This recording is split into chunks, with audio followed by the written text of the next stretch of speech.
போன வருஷம் மருமகனோட ஓடிப்போன மாமியார் இந்த வருஷம் மைத்துனரோட ஓட்டம் பிடிச்சிருக்காங்க. வருஷத்துக்கு ஒரு முறை புருஷனை மாற்றும் கேடி லேடியின் கில்லாடி பின்னணி என்ன? மகளுக்கு நிச்சயம் செய்த மாப்பிள்ளையுடன் கள்ளக்காதல் வளர்த்து எஸ்கேப்பான ஜல்சா மாமியார் சப்னா தேவியை அவ்வளவு எளிதில் யாரும் மறந்திருக்க மாட்டோம்.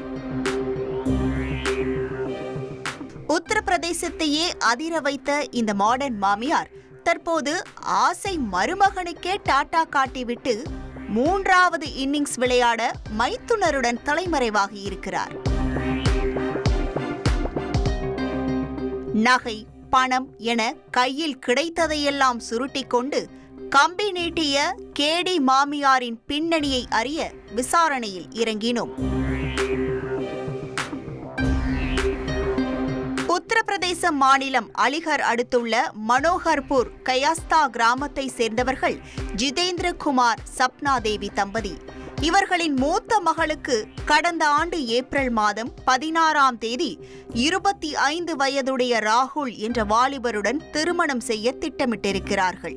பிரம்மாண்டமாக பத்திரிகை அடித்து கோலாகலமாக திருமணத்தை நடத்த ஏற்பாடுகள் நடந்திருக்கிறது. ஆனால் சில நாட்களில் கதை அப்படியே உல்டாவாக மாறியிருக்கிறது. கலர் கலர் புடவை, கழுத்து நிறைய நகை, ஒப்பனை, உதட்டுச் சாயம் என மணப்பெண்ணுக்கே டஃப் கொடுத்திருக்கிறார் சப்னா தேவி. இதனால் மணப்பெண்ணை விடுத்து மாமியாரின் மீது காதல் வயப்பட்டிருக்கிறார் வருங்கால மருமகன் ராகுல். சப்னா தேவியின் அழகில் மயங்கிய ராகுல் மணப்பெண்ணை விட மாமியாரிடம்தான் அதிக நேரம் செல்போனில் கொஞ்சிக் குழாவி இருக்கிறார். 2K மருமகனுக்கு ஈக்குவலாக அந்த அம்மாவும் பேச்சில் அதிரடி காட்டி ராகுலை சொக்க வைத்திருக்கிறார். அது மட்டுமின்றி புது ஆண்ட்ராய்டு செல்போன், அடிக்கடி காதல் பரிசுகள், பெங்களூருவுக்கு ஷாப்பிங் என பல ஆஃபர்களை அள்ளி தெளித்து மாமியாரை அசத்தியிருக்கிறார் ராகுல். இப்படி ஒரு பாசக்கார மருமகனை மகளுக்கு விட்டுக் கொடுக்க விரும்பாத சப்னா தேவி திருமணத்திற்கு ஒரு வாரத்திற்கு முன்பே வீட்டிலிருந்த 3 லட்சம் ரொக்க பணமும் 5 லட்சம் மதிப்புள்ள நகைகளையும் எடுத்துக்கொண்டு ராகுலுடன் எஸ்கேப் ஆகியிருக்கிறார்.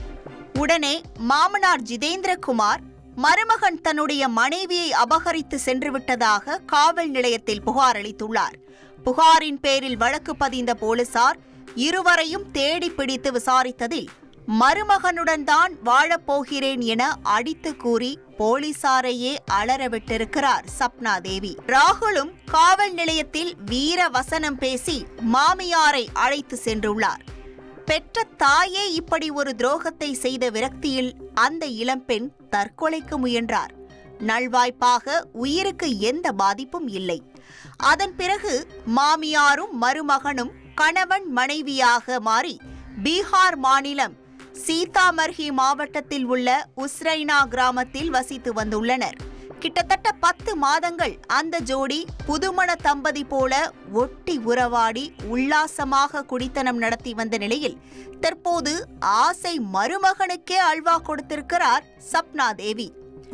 ஒன்றாக வாழ்ந்த சில மாதங்களிலேயே மருமகன் ராகுலின் மைத்துனரான தேவேந்திரா என்பவர் அடிக்கடி வீட்டிற்கு வந்து சென்றுள்ளார். அப்போது சப்னா தேவிக்கும் தேவேந்திராவுக்கும் இடையே பழக்கம் ஏற்பட்டுள்ளது. இந்த விஷயம் தெரிந்ததும் சப்னா தேவியை கண்டித்திருக்கிறார் ராகுல். 10 மாதங்களில் மருமகன் ராகுல் சப்னா தேவிக்கு போரடித்து போயிருக்கிறார். இதனால் மருமகனுடனான வாழ்க்கைக்கு முற்றுப்புள்ளி வைத்துவிட்டு வீட்டிலிருந்த 2 லட்சம் ரூபாய் மற்றும் நகைகளை அபேஸ் செய்து கொண்டு மைத்துனர் தேவேந்திராவுடன் ஓட்டம் பிடித்திருக்கிறார் சப்னா தேவி. இது குறித்து புகார் அளிக்க அலிகார் காவல் நிலையம் வந்திருக்கிறார் ராகுல். ஆனால் 1 வருடத்திற்கு முன் இதே மாமியார்தான் வேணும் என காவல் நிலையத்தில் ராகுல் பேசிய வீர வசனங்கள் போலீசாருக்கு நினைவுக்கு வந்திருக்கிறது. இதனால் இப்படிப்பட்ட கேஸ் எல்லாம் இங்கே எடுப்பதில்லை என ராகுலின் புகாரை போலீசார் வாங்க மறுத்துவிட்டனர். அன்று மாமனாரை ஏமாற்றி அபகரித்து வந்த மாமியாரை இன்று மைத்துனன் அபகரித்து சென்றதால் திக்கின்றி தத்தளித்து நிற்கிறார் ராகுல். முதலில் கணவன், அடுத்து மருமகன், தற்போது மைத்துனர் என 3வது இன்னிங்ஸில் காலடி எடுத்து வைத்திருக்கும் கேடி லேடி சப்னா தேவி அடுத்த இன்னிங்ஸை எப்போது துவங்குவார் என்று பொறுத்திருந்துதான் பார்க்க வேண்டும். ட்ரெண்ட ஃப்ரெண்ட் ஆக்கிக்கோங்க. தந்தி டிவியின் சப்ஸ்கிரைபர்ஸ் அண்ட் ஃபாலோவர்ஸ் குடும்பத்துல நீங்களும் இணையுங்க.